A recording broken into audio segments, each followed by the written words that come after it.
Oke, Assalamualaikum warahmatullahi wabarakatuh. Kembali lagi dengan saya, Fauzan Aziman, di acara Ngasik, ngobrolin yang asik-asik. Ngasik ini adalah sebuah program yang kita gagas untuk sebuah sharing season, di mana kita akan sharing-sharing pengalaman perihal tentang media pembelajaran gitu, yang mungkin nanti bisa diterapkan oleh teman-teman yang ada di rumah. Nah, kebetulan, for your information, hari ini kita kedatangan tamu spesial gitu, narasumber yang spesial. Jadi di sini ada adik saya, Dini Febrianti. Hai. Oke, Dini ini adalah adik saya di Innovator Center, di mana Innovator Center adalah sebuah wadah bagi teman-teman mahasiswa yang mempunyai inovasi. Dan adik saya juga di PMWI, Perhimpunan Mahasiswa Wirausaha Indonesia, Dewan Pimpinan Daerah Provinsi Sumatera Selatan. Beliau juga kepala bidang di sana bagian KUKM. Yang mungkin nanti menarik gitu kita bahas perihal tentang UMKM ya, Din ya. Iya, Nah, betul. Din, boleh nggak sih kita perkenalan dulu nih? Oh, boleh banget tentunya, Kak. Sebelumnya perkenalkan, nama saya Dini Febrianti, program studi manajemen semester 7. Oke, semester 7 ya? Iya, semester 7, Fakultas Sosial Humaniora. Oke, mungkin boleh kita tarik ulur nggak sih sejarah Dini nih sebelum masuk ke Universitas Bina Dharma? Ada cerita apa sih? Gitu. Nah, kalau ceritanya ini, Kak, sangat menarik. Dan Menariknya gimana nih? bervariasi karena pada masa Dini sekolah dulu, Dini kan alumni dari SMK tuh. Oke, SMK mana? SMK, nak di-spill nih? Spill dong. Oh, boleh sih.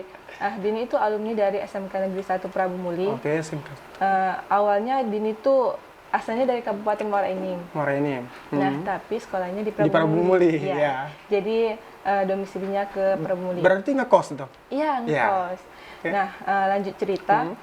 Dulu pas kelas 12, Dini itu ikut SN, masuk SN. Oke, SN, iya. SNPTN. Terus sudah mengikuti berbagai tes di universitas lain, ternyata nggak masuk. Nggak masuk, iya, ya. sedih banget sebenarnya. Nah, sudah tamat dari situ, Dini daftar di SBNPTN? Iya, benar. Dan ya bernasib lagi ya tidak masuk. Jadi Nggak masuk juga? iya, jadi sedih banget gitu. Oke, mungkin belum rezekinya Iya, pada saat mungkin. itu. Oke. Nah, setelah itu Dini tuh ada telepon dari pihak Syafiq Effendi. Kemarin tuh Dini ikut seminar tentang pemuda. Oke. Jadi di situ Dini ditawarin beasiswa. Beasiswa? Iya, beasiswa di suatu universitas Tikes di Palembang. Oke, sepertinya saya tahu sih itu.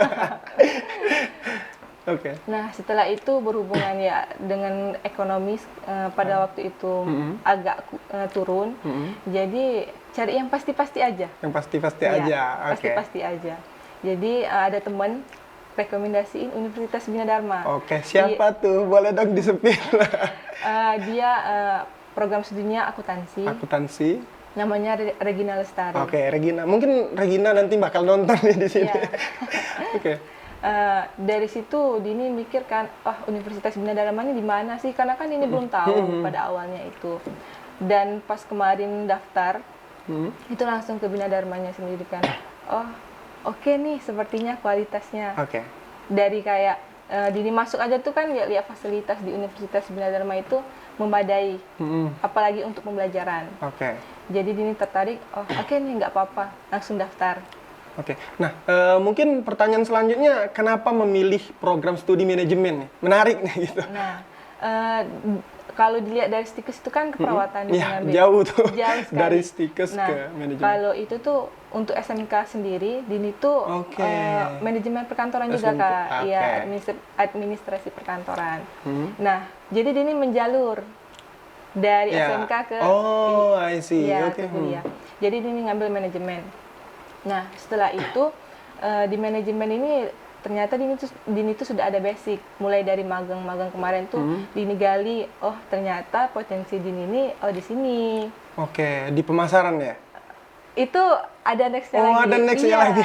Karena basic pas COVID kemarin kan ini kan pada masa COVID tuh sedih banget kan orientasi. 2020 ya? Iya, 2020. Jadi Dini tuh termasuk online kuliahnya kan. Jadi dari situ tuh Dini wirausaha lah. Oke, berwirausaha. Iya, jadi bantu-bantu untuk pengeluaran. Kalau untuk bantu-bantu pengeluaran keluarga tuh enggak ya Kak, lebih ke kebutuhan. Oke. Kebutuhan sendiri. Jadi dari situ tuh muncullah kewirausahaan gitu kan. Jadi jualan online. Oke. Lebih tepatnya.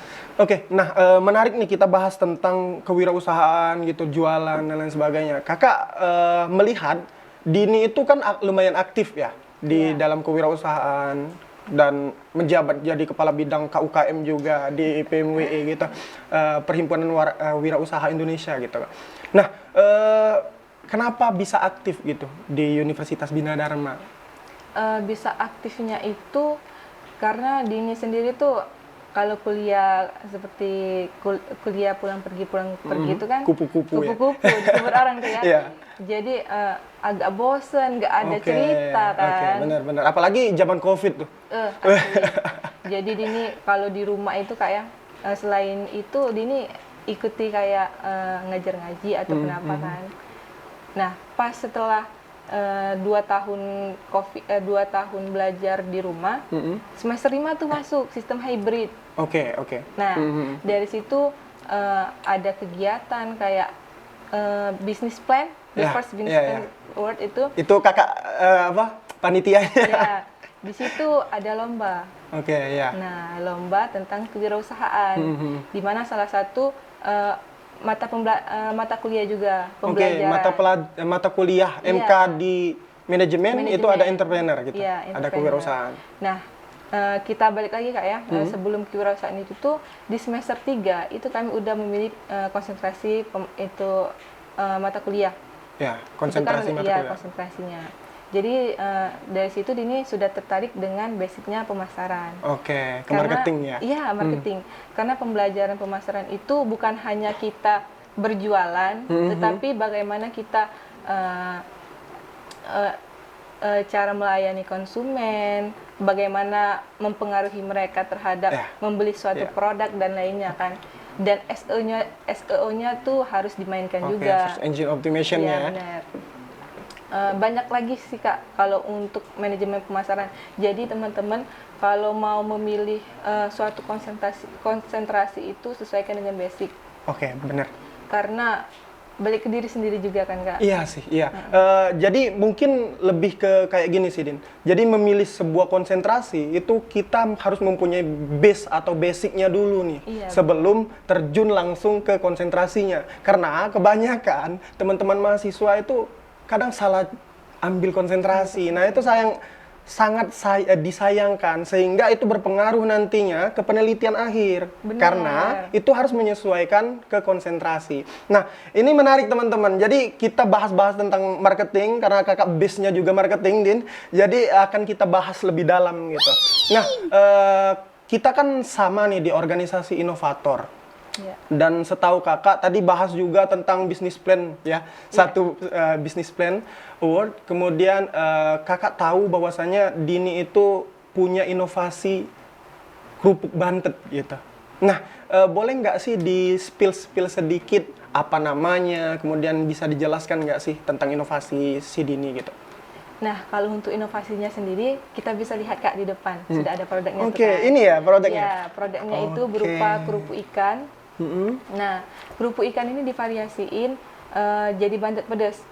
Kalau kita lihat secara umum, kerupuk itu lebih ukurannya besar dan lembang gitu kan. Kerupuk biasanya besar sih. Iya. Ya. Dan Dini berinovasi untuk gimana sih untuk ada inovasi baru selain kerupuk yang ngembang gitu dibantetin jadi bentuk kecil mini. Jadi di situ inovasinya. Dan kita juga tuh Kak mengangkat salah satu UMKM pengrajin kerupuk. Iya. Menarik. Nah, Din, ini kan Diva Bea ya. Diva Bea. Oke. Nah, strategi marketing, tadi kan kita bahas tentang pemasaran ya. Strategi marketing semacam apa yang sudah diterapkan di dalam Diva Bea gitu? Untuk penerapan strategi marketingnya itu sendiri, Dini terfokuskan pada Instagram dan WhatsApp bisnis Kak. Kalau untuk sekarang. Kenapa memilih dua media sosial tersebut? Karena kalau untuk Instagram sendiri, kita bisa lihat insight-nya. Akun profesional ya? Ya, benar. Karena di sana tuh kita bisa melihat target pasar kita. Nah, target pasar ini tuh kan ya mahasiswa lah ya. Iya, Karena benar. kan outlet kita tuh ada di kampus utama sama di BR3. Di BR3. Iya. Jadi dari situ kita bisa lihat seberapa banyak sih yang mengunjungi atau apa kan. Iya, insight ya. Iya, mencari tahu tentang kerupuk. Nah, setelah itu WhatsApp bisnis. Nah, WhatsApp bisnis ini sekarang banyak fitur ternyata. Fiturnya semacam apa tuh? Nah, fiturnya itu sekarang sudah ada kayak keranjang. Jadi mereka bisa mesen. Terus kalau dia mau diantar, jadi itu bisa kita atur biaya ongkirnya ataupun apanya. Jadi mereka tinggal terima beres dengan harga berapa. Berarti itu bisa kayak semacam e-commerce lah ya? Iya. Sekarang. Nah teman-teman, jujur saya baru tahu nih, walaupun saya orangnya bisnisnya marketing, tapi saya baru tahu kalau WhatsApp bisnis itu sekarang udah ada fitur keranjang ya, dan itu bisa ada pemesanan. Nah, kalau katalog, memang WhatsApp bisnis itu sudah lama. Sudah lama. Jadi kita melihat produk-produk dari WhatsApp bisnis dan itu bisa. Nah, tapi kalau soal keranjang itu baru ya. Nah, jadi kita klik profil yang di Febia itu kan ada WhatsApp-nya tuh. Kalau mau lebih tahu lagi tentang di Febia, boleh lihat di Instagramnya. Instagramnya itu @divebia. Nah, di situ ada langsung tautan link ke WhatsApp bisnisnya untuk tindak lanjut kalau ingin memesan atau order lebih banyak. Kami sedia dan melayani. Tentunya. Berarti walaupun pemesanannya banyak, ada ya stoknya ya? Ada. Nanti takutnya setelah ini banyak teman-teman yang mau mesen tapi nggak ada stoknya. Nah, itu yang sangat disayangkan. Kalau untuk itu kita bisa pre-order. Seberapa banyak mereka minta, otomatis kita akan menjabani. Siap. Nah, kurang lebih seperti ini Kak. Kita klik katalognya. Itu ada tambah ke permintaan pesanan. Kita masukkan. Itu sudah masuk dalam keranjang. Nah, seperti ini kurang lebih. Berarti nanti langsung pemesannya itu langsung masuk ke fitur chat ya? Iya, fitur chat. Kurang lebih seperti itu. Jadi dari pihak adminnya nanti itu akan mengatur kalau dia mau delivery, kita atur berapa ongkirnya.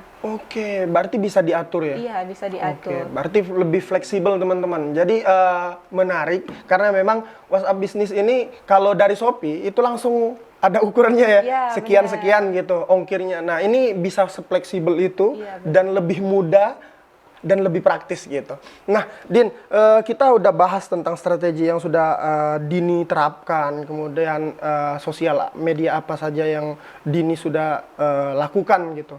Nah, kakak mau bertanya pengembangan atau perkembangan bisnis dari Divebia sudah sejauh mana nih?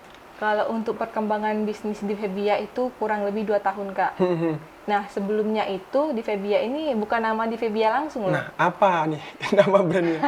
Sebelumnya itu di Febia itu namanya Bukan Deva. Bukan itu kan singkatan dari kerupuk ikan, jadi berfokus pada kerupuk ikan saja. Nah, sedangkan Dini itu nggak mau yang itu aja, kalau bisa berinovasi lagi. Berarti terus menambah ya inovasinya. Jadi dari situ tuh apa ya enaknya. Jadi dia pikir, oh mungkin di Febia lebih menarik. Jadi itu nama brandnya. Misalnya kalau kita ingin menambah produk ataupun apa, tinggal membuat nama lagi. Seperti ini kan bantet pedas dan bantet original. Sayangnya bantet original itu habis. Jadi ini bantet pedas semua? Iya, bantet pedas. Kalau mau coba boleh deh. Boleh ya? Iya, boleh. Soalnya udah lapar nih. Gimana sih? Gini juga. Untuk harganya itu sangat murah, Kak. Berapa nih? Karena target kita tuh kan ya mahasiswa tuh ya. Jadi menyesuaikan kantong mahasiswa juga. Hanya 5.000 loh, Kak. 5.000? Iya, 5.000. 5.000 segini? Iya, bener. Murah ya? Iya, murah. Nanti mungkin kakak setelah ini order banyak-banyak sih. Untuk cemilan, apalagi kalau kita mau nonton, mau apa, terus kayak temen nasi goreng, mie ataupun apa, masuk juga, Kak. Dan lebih ke, kalau kakak sih, lebih cocoknya untuk nemenin sambil makan nasi. Iya, benar itu. Ini enak, jujur teman-teman, ini enak. Jadi teman-teman yang ada di rumah, khususnya mahasiswa Universitas Bina Dharma, Iya. ini udah stay di kampus utama sama di kampus C, ya, kampus Iya. BR3 gitu. Tiga. Di marketnya UBD. Nanti mungkin bisa teman-teman pesan langsung ke sana atau bisa buka langsung di Febia ya. Iya, Ini benar, di Febia dan itu bisa langsung DM atau di bio-nya ada WhatsApp bisnisnya ya. Iya, link. Oke. Kita udah bahas tentang inovasi dini nih. Iya, benar itu. Tujuan hari ini adalah kakak ingin mengundang Dini itu, kakak kemarin sempet lihat postingan di UBD Palembang, di mana di situ Dini menjadi mahasiswa pertama yang mempunyai legalitas usaha, yaitu NIB. Nah, mungkin Dini bisa jelasin nggak sih, apa sih NIB itu gitu? Nah, sebelum kita lanjut ke NIB itu Kak ya, kita tuh harus tahu OSS dulu terlebih dahulu. Apa nih OSS itu? Laman? Online Single Submission. Itu suatu laman untuk membuat legalitas. Oke. Iya. Jadi pemerintahan itu melalui BKPM itu memperbarui berbagai kebijakan dalam penerapan pelaksanaan berusaha. Salah satunya itu perizinan berusaha. Oke. Nah, itu melalui elektronik.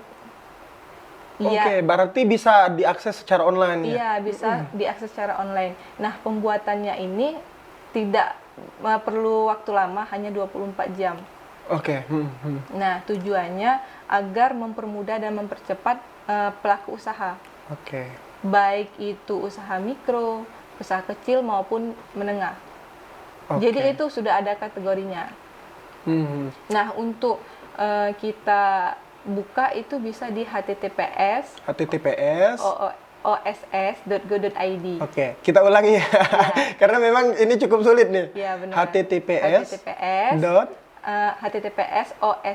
oss.go.id. Nah, Iya. mungkin teman-teman kalau ingin mengajukan atau ingin mempunyai sebuah legalitas usaha, kita bisa mengunjungi https.oss.go.id. Ya. Oke. Nah, Din, kita kurang sreg nih kalau cuman kita ngejelasin aja. Bisa nggak sih Dini bisa kasih tutorial yang mungkin nanti bisa kita edit nih di bawah ini caranya gitu. Oh, boleh. Sebelumnya kita itu harus membuka laman oss.go.id tadi. Setelah membuka itu ada menu antara masuk dan daftar. Oke, nah, masuk kalau dan kita daftar. belum punya akun, kita harus daftar terlebih dahulu. Oke. Nah, salah satunya kita harus menyiapkan nomor NIK, Kak. Nomor NIK, Iya. KTP. Iya, KTP. Nah, jadi kita masukkan NIK. Nah, untuk kita ketahui dulu, nomor NIK ini untuk perseorangan. Oke, Dan perseorangan. untuk akta pendirian itu lebih ke non perseorangan, lebih ke Oke, PT. berarti ke PT atau CP gitu ya? Iya, benar. Oke. Jadi kalau untuk tindak lanjutnya itu bisa dilihat di websitenya langsung ya kali Kak ya. Iya, benar. Untuk keterangan lebih lanjutnya. Iya, benar. Karena memang itu full akses ya. Iya, benar. Karena kita sendiri itu adalah bentuk perseorangan. Oke. Nah, mungkin boleh nggak sih dijelasin secara detail perihal tentang pendaftaran perseorangan gitu. Jadi step by step atau langkah demi langkah pendaftaran legalitas NIB itu. Nah, kita balik yang tadi kan Kak. Itu kita masuk ke laman, terus kita melakukan daftar registrasi, itu kita masukkan nick dan username, Oke. password gitu kan. Nah, setelah itu nanti kita mendapatkan email. Email, ya. Nah, setelah mendapatkan email, kita aktivasi. Sudah aktivasi, kita klik aktivasi itu, kembali lagi ke halaman website tadi. Untuk memasukkan username dan password yang sistematis dari website tadi. Dari yang dikirim di Gmail tadi? Iya, benar. Oke, iya. Nah, setelah itu masuk. Setelah masuk, nanti akan bakal muncul beranda di OSS itu sendiri. Jadi kita scroll paling bawah itu tentang pembuatan NIB. Oke. Nah, sebelumnya kita tuh harus mengetahui tentang kategori usaha kita. Oke, berarti ketika kita masuk itu ada beberapa legalitas ya? Nggak cuma NIB? Nanti itu kelanjutannya bakal ada, itu kan NIB itu kan 24 jam tuh sudah jadi tuh, nggak terlalu lama. Nanti itu ada tentang pengajuan sertifikasi halal, itu sudah include dalam NIB. Oh, include NIB, oke. Nah, kita balik lagi tuh. Oke, next. Pembuatan NIB tadi tuh setelah kita download bagian keterangan kategori usaha tadi, kita klik cari tentang pembuatan NIB. Oke. Nah, setelah itu kita klik isi data pelaku usaha. Oke, sebelumnya apa nih yang harus kita siapkan dulu nih? Oh, kita persiapkan itu jelas tadi nik kita. Berarti KTP ya? KTP tadi. Ya. Yang kedua itu NPWP itu antara wajib atau tidak. Nah, misalnya kalau terkendala di NPWP itu kan antara tidak wajib juga kan Kak diisi. Jadi misalnya kalau NPWP-nya bisa diisi, ya isi. Kalau tidak juga ya tidak apa-apa. Oke. Nah, sudah itu kita mengetahui kategori bisnis kita tuh tentang apa, apakah makanan kayak apa, minuman dan lain-lainnya. Setelah itu kita skala usaha itu apakah kita termasuk mikro, kecil atau menengah. Kategorinya. Iya, kategorinya karena di situ ada budgeting dana yang dimasukkan. Nah, setelah itu lokasi penempatan lokasi usahanya. Iya, benar. Nah, dari situ kita isi semua, baik data kita, data usaha, data produk tadi, usaha kita tadi itu apa. Setelah itu kita klik daftar dan selanjutnya. Oke. Berarti itu langsung jadi atau gimana? Atau masih menunggu? Langsung jadi. Oke, berarti sesimpel itu untuk mendaftar sebuah legalitas usaha, khususnya NIB ya, gitu. Ya, Nomor NIB, induk berusaha. Nah, teman-teman, kalau memang mau untuk mendaftar, mungkin bisa langsung ke OSS, https .oss.go.id atau bisa juga datangin langsung ke Dininya gitu. Boleh, khususnya teman-teman dari Universitas Bina Dharma atau staf karyawan juga bisa ya. Boleh. Mungkin langsung belajar ke Dini di BR3. Kalau belajar tuh agak gimana ya? Oke, didampingin aja ya kali ya. Lebih dampingin. Oke, karena kalau kita belajar itu tadi tuh agak gimana ya? Oke, benar sih. Jadi mungkin didampingi oleh Dini, nanti langsung diarahkan oleh Dini bagaimana cara pendaftarannya dan langsung keluar ya. Itu poin penting itu, dan langsung keluar. Jadi nomor induk berusaha teman-teman yang ada di rumah itu langsung keluar. Nah, itu sudah mempunyai legalitas. Nah, Din, kita udah bahas tentang tutorialnya. Nah, benefit atau keuntungan dari sebuah legalitas NIB ini apa gitu? Nah, sebelumnya Kak, kalau kita mengetahui tentang kepanjangan NIB tadi kan nomor induk berusaha. Oke. Nah, berarti kita diambil skalanya, nomor induk berarti segala kalau kita mau ngajuin PIRT ataupun sertifikasi halal dan lainnya itu kita harus mempunyai NIB tadi. Jadi nomor induknya sekali untuk kita mengajukan legalitas selanjutnya. Oke, berarti semua legalitas usaha yang lainnya itu bersangkut paut dengan NIB. Iya, Oke, nah berarti kita harus mempunyai NIB terlebih dahulu, baru mengajukan legalitas usaha yang lainnya. Iya, benar. Oke. Nah, karena berkesinambungan. Ya, benar sih, benar. Jadi, teman-teman yang ada di rumah, kalau memang mau, kan ini kan sekarang nih banyak nih, yang apalagi Dini, Iya. ini kan makanan. Iya, benar. Jadi kan banyak legalitas yang harus diurus, terkhusus dari NIB ya, dari halal, kemudian BPOM, PRT dan lain sebagainya. Nah, itu harus mempunyai NIB terlebih dahulu, baru mengurus legalitas yang lain. Nah, Din, kita kan udah bahas nih panjang lebar dari inovasi Dini. Apa nih yang mungkin bisa diberikan ke teman-teman yang ada di rumah, kesan pesan lah dari Dini? Boleh nih Kak, dari pembelajaran Dini sebelumnya itu kan Dini ikut program UMKM Merdeka tuh kan. Oke. Jadi Dini kurang lebih mendapatkan informasi bahwa kalau kita sudah memiliki legalitas sebanyak 13 legalitas maksudnya. Oke. Itu kita bisa mendapatkan dampingan dari BNI. Oke. dananya gitu kan. Berarti ada dana pendampingan seperti itu ya? Iya, dana pendampingan. Terus dari situ juga Kak, Dini kan untuk berfokus ada outlet itu kan untuk sekarang di tahun 2023. Karena kalau untuk di tahun 2022 kemarin Dini lebih ngikuti bazar. Oke, nah itu kenapa nih? Kenapa nggak aktif seperti Sekarang. Ya, seperti sekarang. Karena kemarin itu masih bingung tentang cara pengelolaannya. Oke. Kita ada produk tapi SDM-nya tuh agak gimana Oke. dan target pasarnya tuh apa gitu, masih bingung. Ya, benar. Jadi kami lebih ke ngikut-ngikut bazar karena sudah jelas kalau bazar kan kita ada produk, datang ke tempat, Iya, ada langsung konsumen jual. kan. Iya, benar.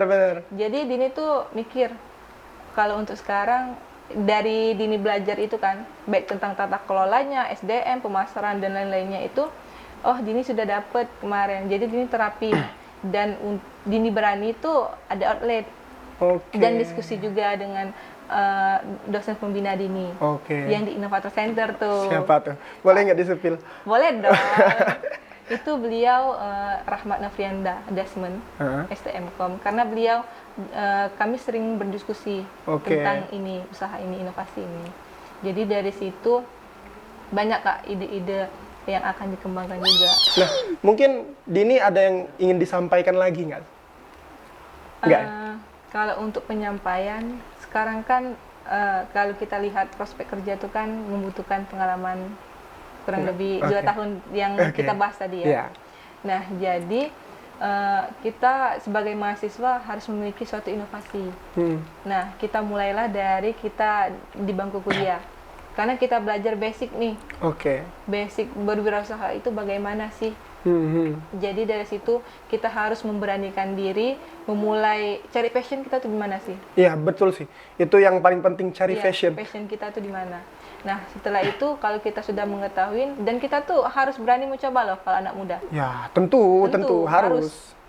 Karena kenapa? Seperti Dini aja dari pengalaman itu untuk melakukan suatu usaha gini kan inovasi ini pikir-pikir dulu. Iya, panjang ya pikirannya. Karena ya namanya juga mahasiswa ya, kan pasti ada mager. Benar. Jadi kita tuh harus mengalahkan mager tadi. Kita harus mencoba hal baru karena kalau kita berada di zona nyaman sendiri itu nggak akan bakal berkembang gitu. Nah, itu yang permasalahan anak-anak muda sekarang itu tetap di zona nyaman. Itu sayang sekali sih.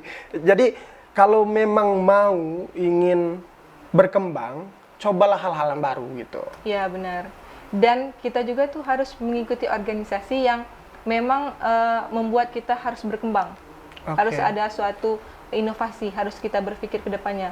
Bukan karena kita ngikuti organisasi yang kayak kumpul aja. Nah, itu sih kalau Dini nggak banyak. Itu sih yang sangat disayangkan adalah ketika ikut organisasi rapat-rapat aja. Iya, nggak ada Kura-kura luaran. Iya, nggak ada luarannya.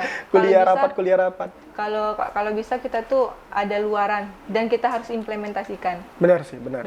Jadi ilmu-ilmu yang di organisasi itu kita serap dan coba kita implementasikan. Jadi itu sebuah organisasi yang mempunyai luaran. Jangan sampai kita ikut organisasi tapi nggak ada luaran. Nah, balik lagi tuh tentang organisasi itu kan. Dini ikut Innovator Center tadi yang kata kakak. Nah, itu sudah ada luaran. Luarannya itu tentang inovasi. Inovasinya itu berupa produk. Ini ya, di Febia ini? Di Febia. Aduh, salah terus. Jadi, di situ kita harus berpikir berkembang lah. Karena dilihat dari generasi sekarang itu kan, kita harus mencoba. Gagal itu urusan belakang. Nah, jadi jangan takut mencoba. Nah, teman-teman, gagal itu urusan belakang. Itu keren, quotes of the day. Iya. Oke, mungkin selesai? Cukup? Sudah cukup. Oke, mungkin kita cukupin hari ini, teman-teman. Mungkin kalau memang ada mau pembelajaran perihal tentang legalitas, tadi mau nanya-nanya soal produk Dini gitu di Febia, mungkin bisa langsung chat ke Dini.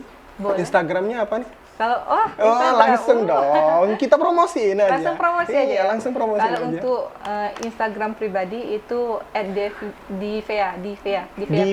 Iya. Oke, Divea, di Febia. Iya, hampir mirip kan. Iya. Dive ya, Dive 00. 00. Oke. Nah, nanti mungkin bisa langsung DM atau bisa langsung ke Dive Bianya langsung DM atau langsung hubungin ke nomor WhatsApp-nya untuk pemesanan produk dari Dini. Nah, mungkin itu saja dari saya, Fauzan Aziman, yang hari ini memandu acara kita hari ini, Din.